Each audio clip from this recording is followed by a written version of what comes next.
प्रधानमंत्री नरेंद्र मोदी ने जापान के हिरोशिमा में चल रहे G7 शिखर सम्मेलन में खाद्य, स्वास्थ्य और विकास से जुड़ी समस्याओं के समाधान के लिए 10 सूत्रीय कार्य योजना का आह्वान किया।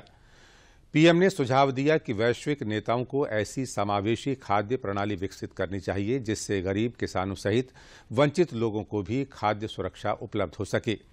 इस बीच G7 के नेताओं ने यूक्रेन संकट को लेकर संयुक्त बयान जारी किया और यूक्रेन के साथ मिलकर वहां जल्द ही स्थायी शांति लाने के लिए हर संभव प्रयास करने का संकल्प व्यक्त किया।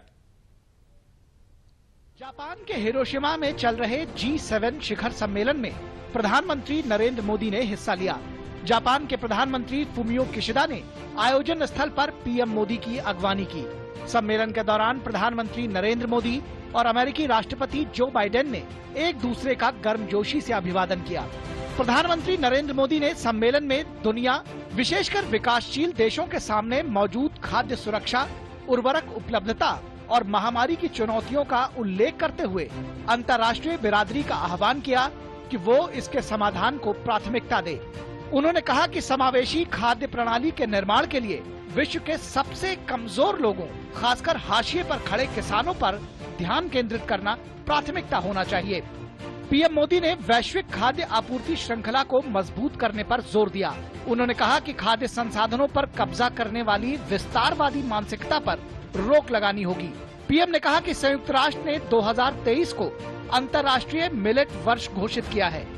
मिलेट्स पोषण, जलवायु परिवर्तन, जल संरक्षण और खाद्य सुरक्षा की चुनौतियों का एक साथ निवारण करते हैं। पीएम मोदी ने खाने की बर्बादी को रोकने के लिए सामूहिक जिम्मेदारी लेने का आह्वान किया। कोविड का जिक्र करते हुए पीएम ने कहा कि इसने मानवता के सहयोग और सहायता के परिप्रेक्ष्य को चुनौती दी है। पीएम ने लचीली स्वास्थ्य सेवा प्रणाली की स्थापना को प्राथमिकता में शामिल करने का सुझाव दिया। उन्होंने कहा कि संपूर्ण स्वास्थ्य सेवा हमारा मूल मंत्र हो। इसके साथ ही एक पृथ्वी, एक स्वास्थ्य का सिद्धांत और डिजिटल हेल्थ, व्यापक स्वास्थ्य कवरेज लक्ष्य होना चाहिए। मानव जाति की सेवा में अग्रसर डॉक्टर और नर्सेज की मोबिलिटी हमारी प्राथमिकता होनी चाहिए। पीएम ने कहा कि विकास के मॉडल इसका मार्ग प्रशस्त करें, न कि विकासशील देशों की प्रगति में अवरोध बने। उन्होंने उपभोक्तावाद से प्रेरित विकास मॉडल को बदलने पर जोर दिया। उन्होंने कहा कि विकास, प्रौद्योगिकी और लोकतंत्र पर एक साथ फोकस करना होगा। उन्होंने कहा कि प्रौद्योगिकी, विकास और लोकतंत्र के बीच ब्रिज बन सकती है। पीएम ने कहा कि आज महिला विकास भारत में चर्चा का विषय नहीं है, क्योंकि आज हम महिलाओं के नेतृत्व में विकास के मामले में अग्रणी हैं। भारत की राष्ट्रपति एक महिला है जो ट्राइबल क्षेत्र से आती हैं। पीएम ने विश्वास व्यक्त किया कि आज की चर्चा G20 और G7 के एजेंडे के बीच एक महत्वपूर्ण लिंक बनाने में लाभकारी होगी और ग्लोबल साउथ की आशाओं और अपेक्षाओं को प्राथमिकता देने में सफल होगी। प्रधानमंत्री नरेंद्र मोदी ने जलवायु परिवर्तन, पर्यावरण सुरक्षा और ऊर्जा सुरक्षा पर आयोजित सत्र को संबोधित करते हुए कहा कि अनेक संकटों से ग्रस्त विश्व में जलवायु परिवर्तन, पर्यावरण सुरक्षा और ऊर्जा सुरक्षा आज के समय की सबसे बड़ी चुनौतियों में से एक है। इन बड़ी चुनौतियों का सामना करने में एक बाधा ये है कि हम जलवायु परिवर्तन को केवल ऊर्जा के परिप्रेक्ष्य से देखते हैं। हमें अपनी चर्चा का स्कोप बढ़ाना चाहिए।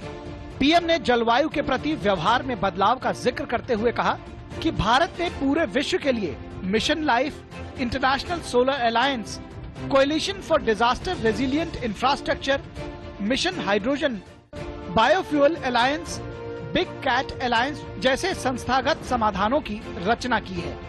आज भारत के किसान पर ड्रॉप मोर क्रॉप के मिशन पर चलते हुए पानी की एक एक बूंद बचाकर प्रगति और विकास की राह पर चल रहे हैं। उन्होंने कहा कि 2070 के हमारे नेट जीरो के लक्ष्य की ओर हम तेजी से बढ़ रहे हैं। पीएम ने कहा कि जलवायु कार्रवाई की दिशा में बढ़ते हुए हमें हरित और स्वच्छ प्रौद्योगिकी आपूर्ति श्रृंखलाओं को लचीला बनाना होगा। अगर हम जरूरतमंद देशों को प्रौद्योगिकी हस्तांतरण और वहन योग वित्त पोषण उपलब्ध नहीं कराएंगे तो हमारी चर्चा केवल चर्चा ही रह जाएगी, जमीन पर बदलाव नहीं आ पाएगा। इस बीच G7 के नेताओं ने यूक्रेन संकट को लेकर संयुक्त बयान जारी किया है। G7 नेताओं ने रूस को निशाने पर लेते हुए कहा कि यूक्रेन के खिलाफ रूसी सेना के अवैध, अनुचित और अकारण युद्ध के खिलाफ एक साथ खड़े होने के लिए हम प्रतिबद्ध हैं। हिरोशिमा में हो रही G7 समिट के दौरान G7 नेताओं के बयान में कहा गया कि वे कड़े शब्दों में रूस के UN के चार्टर का उल्लंघन करने और रूसी आक्रमण के बाकी दुनिया पर पड़े प्रभाव की निंदा करते हैं।